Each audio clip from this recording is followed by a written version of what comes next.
The press is not talking nearly enough about the positive impact of President Trump's deregulation campaign. And investments from the biggest companies and countries in the world are pouring in under this president.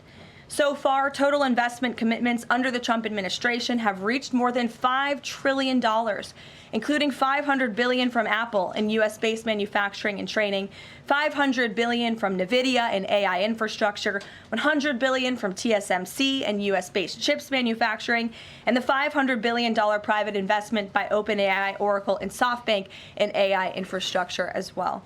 All of these investment commitments are estimated to generate at least 451,000 new high-paying jobs for American workers and families.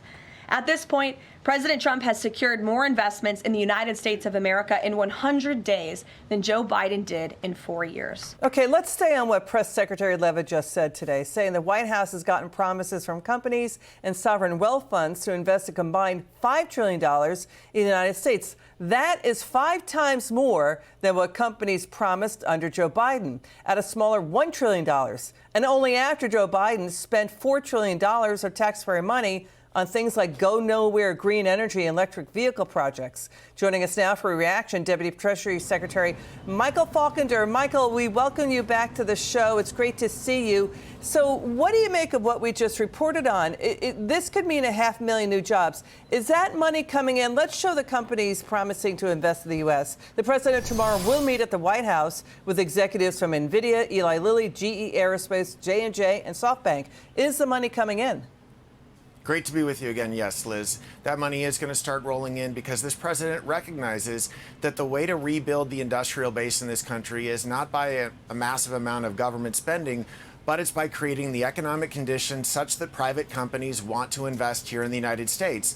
And so whether it's the deregulatory agenda of making it easier for businesses to operate here in the United States, or it's extending pro-growth tax reform and putting in place some of the new pro-growth tax components that the Secretary was talking about, we want to create an environment where there's no place in the world that companies would rather invest than here in the United States. And as your report showed, in the first 100 days of this administration, we've been able to attract more capital to come invest in the United States than the entirety of the 4 years of the Biden administration. Got it. So that's really interesting stuff. We know that the Conference Board said consumer confidence fell 7.9 points, right, to 86. Its lowest reading since May 2020. That was during the pandemic.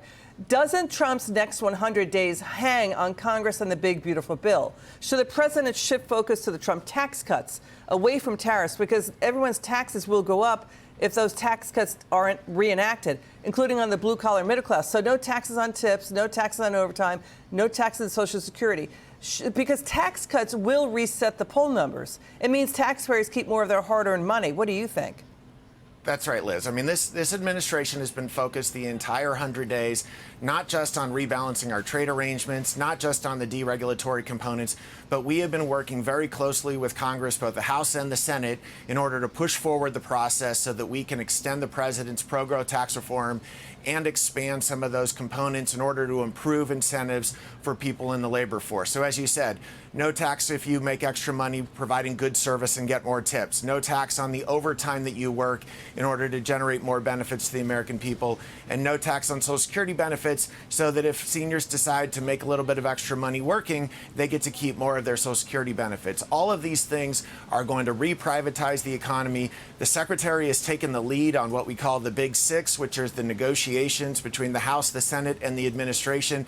And we continue to target having the president sign that reconciliation bill this summer that's going to provide tax certainty. So this is not a new thing for the administration. We have been working hand in glove with the Congress since our first day in office, and we have already seen a bicameral budget resolution put in place that has unlocked the reconciliation process, and we are working very closely to see that bill enacted this summer. Deputy Treasury Secretary Michael Faulkender, a pleasure to have you on. It's great to see you. We're monitoring the president's rally about to begin in Michigan. Michael, great to have you on the show. Great to see you.